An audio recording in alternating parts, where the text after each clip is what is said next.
اس کا ظاہر نام تھا، وہ دیہات کی ترکاریاں لاتا اور مدینے میں بیچتا، اور حضور علیہ الصلوۃ والسلام شہر کی چیزیں اسے تحفے میں دیتے۔ ایک دن وہ کوئی چیز بیچ رہا تھا، حضور پیچھے سے گئے اور چپکے سے جا کے اس کی آنکھوں پہ ہاتھ رکھ لیا۔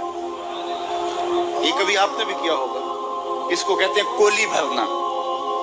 جب آپ کا کوئی کوڑا دوست ہو، بڑا جانی اور جگری، جس سے آپ بڑے فرینگ ہو، تو پھر وہ بیٹھا ہو اور آپ پیچھے سے چپکے سے جا کے اس کی آنکھوں پہ ہاتھ رکھ لیتے ہیں، اور پھر وہ بولتا ہے کہ کون ہے، اور آپ یہ دیکھنا چاہتے ہیں کہ میرا نام کس نمبر پہ آتا ہے۔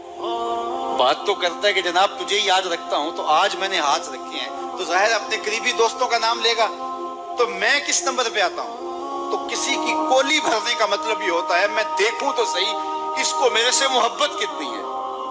تو اللہ اکبر، وہ بیٹھا تھا، حضور پیچھے سے گئے، چپکے سے جا کے اس کی کولی بھر لی۔ اب حضور کے ہاتھ آنکھوں پہ آئے ہوں اور سینے تک ٹھنڈ نہ گئی ہو، یہ کیسے ہو سکتا ہے؟ اس کو نہ پتا چلا ہو کہ حضور ہے، بلکہ حدیث میں آتا ہے کہ وہ بولتا نہیں، حضور آنکھیں دبا رہے ہیں اور وہ بولتا نہیں، بلکہ جب اس کو یقین ہو گیا کہ حضور ہی ہیں تو اس نے اپنی کمر کو پیچھے حضور کے سینے سے جوڑ کے رگڑنا شروع کر دیا، اور حضور دبا رہے ہیں کہ یعنی وہ بتائے کہ میں کون ہوں، لیکن وہ بولتا ہی نہیں ہے۔ مجھے میاں صاحب یاد آئے، لوگ تو اس کو مجاز کے معنی میں لیتے ہیں، میں یہاں یہ شعر پڑھتا ہوں۔ سفنے دے وچ ماہی ملیا تے گل وچ پا لیاں باواں، سفنے دے وچ ماہی ملیا تے گل وچ پا لیاں باواں، ڈر دی ماری اکھ نہ کھولاں متاں پھر وچھڑ نہ جاواں، ڈر دی ماری اکھ نہ کھولاں متاں پھر وچھڑ نہ جاواں۔ تو حضور آنکھیں دبا رہے ہیں اور وہ نہیں بولتا۔ حضور خود ارشاد فرمایا اس غلام کو کون خریدے گا؟ تو اس نے کہا حضور مجھے کس نے خریدنا ہے، میں تو بہت سستا ہوں۔ فرمایا تو بہت مہنگا ہے۔ اللہ اکبر، تو اللہ کے ہاں بہت مہنگا ہے۔ تو حضور یوں بھی پیار کیا کرتے۔ تو نام کوئی اور تھا، حضور نے لاٹ سے کہا ذوالیدین، وہ دو ہاتھوں والے، نام ہی دو ہاتھوں والا پڑ گیا۔ ایک دن کسی نے حضرت ذوالیدین سے پوچھا کہ یہ تو حضور نے لاٹ سے کہا ذوالیدین، لوگوں نے بھی کہنا شروع کر دیا، نام تو تمہارا کوئی اور ہوگا، بتاؤ تمہارا اصل نام کیا تھا؟ حضرت ذوالیدین بولے میرا اصل نام وہی ہے جو حضور نے رکھ دیا ہے۔ ساری زندگی اپنا نام ہی نہیں بتائے، کہا میرا وہی نام ہے جو حضور نے رکھ دیا ہے۔ حضرت سفینہ رضی اللہ تعالیٰ عنہ، اللہ اکبر، سفینہ کس طرح ان کا نام پڑا؟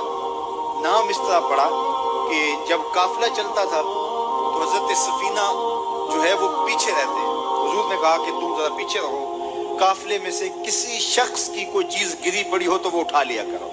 پھر قافلہ جہاں پڑاؤ کرتا تو وہ آواز دیتے بھئی کسی کی کوئی شے گم ہے تو وہ مجھ سے لے لے۔ تو کسی کی کوئی چیز گری ہوتی، کسی کا جوتا گرا ہوتا، کسی کی کوئی اور چیز گری ہوتی، کسی کا کوئی برتن گرا ہوتا، تو وہ ایک دن حضور نے دیکھا کہ انہوں نے بہت ساری چیزیں اٹھائی ہوئی ہیں، اور سفینہ عربی میں کشتی کو کہتے ہیں، بڑی کشتی کو۔ تو حضور نے فرمایا تو سفینہ ہے، تو کشتی ہے؟ اللہ اکبر، نام ہی سفینہ پڑ گیا۔ ایک قافلے میں بچھڑ گئے، پیچھے رہتے تھے، بچھڑ گئے، قافلہ نکل گیا، اب جنگل ہے اور کوئی رستہ سجھائی نہیں دے رہا۔ خیر کیا دیکھا کہ ایک شیر ہے، انسانی بو سونگ کے حملہ آور ہونے کے لیے آگے بڑھا۔